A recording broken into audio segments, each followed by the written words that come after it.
This is about falling in love and marriage. I was at the grocery this morning, the supermarket, and they were playing music, oldies, on the supermarket shopping music channel. And one tune I heard was, "Do You Believe in Love?" And that got my attention because I had been thinking about love. I don't usually do that. I'm no expert in the field. I do know there are different kinds of love. I recall a list of about 6. Parental love, the love involved in friendship, spiritual love, and so on. But I think the song was about romantic love, passion, and sex, really getting after it, hot and heavy, that kind of love.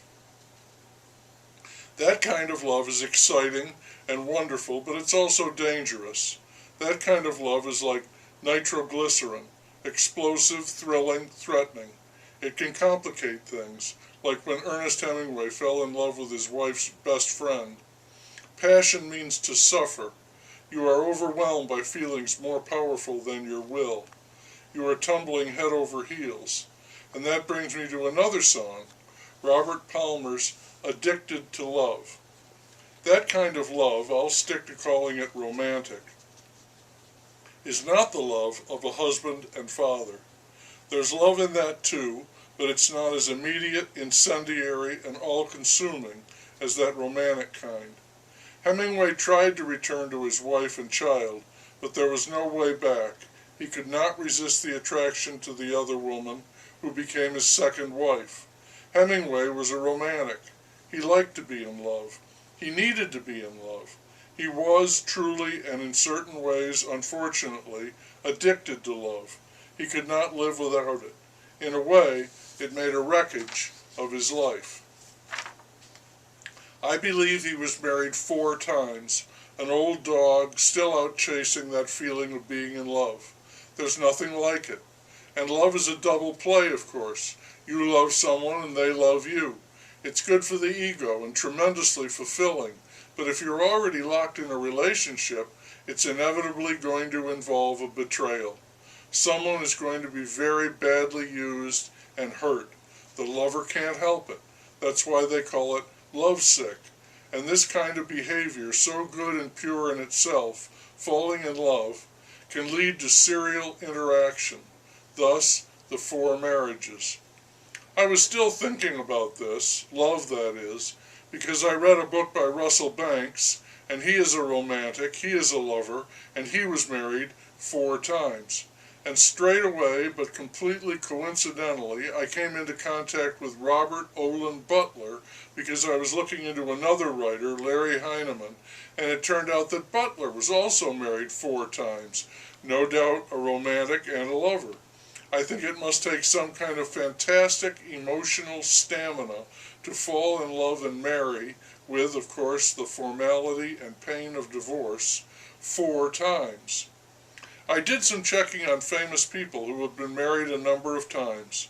At the top of the list is Zsa Zsa Gabor with 9.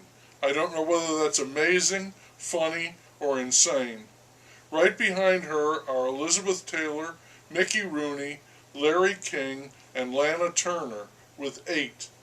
I wonder if they have specific memories of each spouse, or whether it has become something of a blur, a life dedicated to falling in love. 7 marriages, Jerry Lee Lewis. 6, Rue McClanahan and Tony Curtis. It must have been an unstable, unsettled life for these people, with all of the attaching and detaching. So much love and so many messes to clean up, or just leave as a mess. At 5, the list is longer. Rita Hayworth, Kenny Rogers, Martin Scorsese, Billy Bob Thornton, Geraldo Rivera, and Lorenzo Lamas. These people must have been thoroughly charming, with money and time to dally, also willing to abandon their consciences or concern for the consequences. They had to be all too familiar with the consequences. Damn the consequences, full speed ahead. Finally, at 4, along with those writers, we have Liza Minnelli, Frank Sinatra, Janet Leigh, Louis Armstrong, Doris Day, Cheryl Tiegs, and Christy Brinkley. Satchmo was married for a long time to his fourth wife. Most of the others were quick hits, like flipping houses. You want the joke, you never really intended to reside. It's not surprising to find so many actors, singers, and writers here. They are people who excel at being or embodying other people.